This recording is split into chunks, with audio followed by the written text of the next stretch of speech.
What is your view of this war?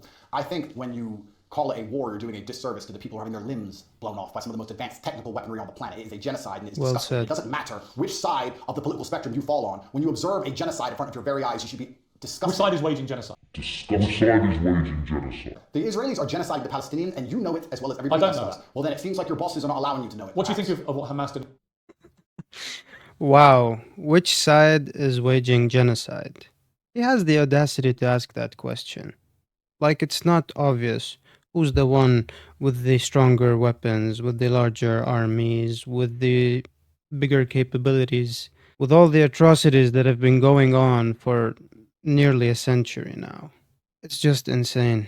It's just insane, this guy. Wow. And as much as I don't like a lot of what Andrew has to say sometimes, I gotta give credit where credit is due. He's doing a wonderful job on this interview. So kudos to Andrew. Why are you starting the story in the middle? I just asked you about the wider war.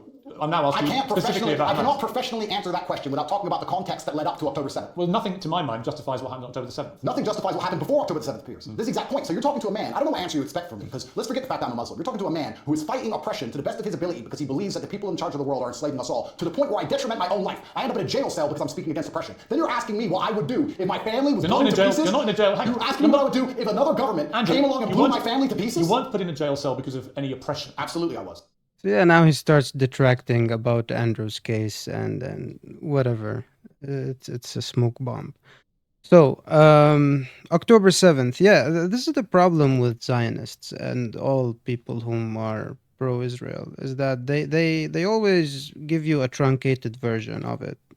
Those aware of the history, of course, do it deliberately. Those who are not, they're just being spoon-fed their narrative. And basically, history doesn't start like that. There's no smoke without fire. People I've had on my program, many are very quick to say, absolutely. Do you believe Hamas are a terror organization? And that's a very interesting question, but I think you're peddling asininities. Well, just answer the question. Could somebody do me a favor? Google asininities and find out if it's I know what it means. If it's not, make sure... He just accused Piers of being stubbornly stupid. That's what asinine means. And he definitely is. Terrorist, yeah. Unfortunately, this is something they always do as well. Western media, they love to bring anyone who's pro-Palestine under fire right away from the beginning. You have to, and Hussam Zumlot said it best. He's the Palestinian ambassador to the UK. He said they always make you start on a defensive position. So they're not even interested in what you have to say. They just shoot at you right away, like, do you condemn Hamas? Or sometimes they start in a vague way. Piers has done this a lot and on many of his interviews, like, where were you on October the 7th? How did you react to it? You know, and then right away after that, do you condemn Hamas? And of course, for someone who doesn't know and who just hears the Israeli version, and especially early on what was being reported about the beheaded babies put in oven, all that surreal stuff, which none of that turned out to be true. And of course, those of us whom are from the region and who know the history of the Palestinians and in general, their morality and how they behave, and especially Hamas being quite a pious group, to be honest. After all, it is an Islamic group, and it's just absurd to liken them to ISIS or Al-Qaeda and all these propped up Western-supported groups through clandestine operations. I mean, it's just absurd. Like, these are freedom fighters. They're from Gaza. They're Palestinian people fighting for their land with all, like, heart and soul, and it's just offensive and terrible to just simply throw at them such labels like terrorist. Like, you want to talk terrorism? Let's look at Israel for a moment.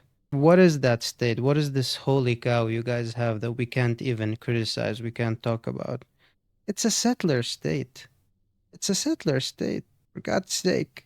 Let's just say it. It's a foreign population that has nothing to do with the land. Anyway, let's continue this, because I don't want it to turn into a lecture. We'll get to that in another time.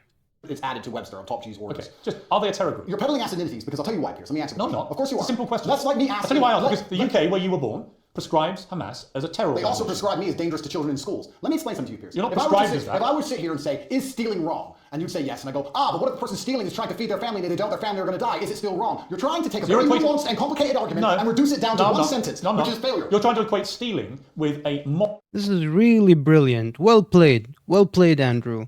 It's such a delicate question which needs a nuanced answer to it. Because, like I said, from the externality of it all, like, yeah, of course, it's an attack and it can be easily labeled as terrorist for those who don't know anything about this subject or about the region or the country and what it's been through, what these people have been through. And he doesn't even let them finish their idea. He just starts attacking and attacking. It's just not just him. It's this so-called TalkTV, trash TV, which is just one of Rupert Murdoch's long extended arms into Western media. I mean, they're just terrible. Piers is just the one of the famous ones, probably the most famous on it. But if you see their other so-called journalists, like how they actually take on dialogue and their rhetoric, I mean, it's just despicable with zero shame. And sometimes it makes you wonder, like, at least with the others, because Piers definitely not. Piers knows what's going on. He's just a Zionist snake. But when it comes to the others, like, they're clearly brainwashed, and it just makes you wonder, like, are they really that stupid, or are they being deliberately stupid? Because there's an important difference between the two. But the end result is the same, nevertheless.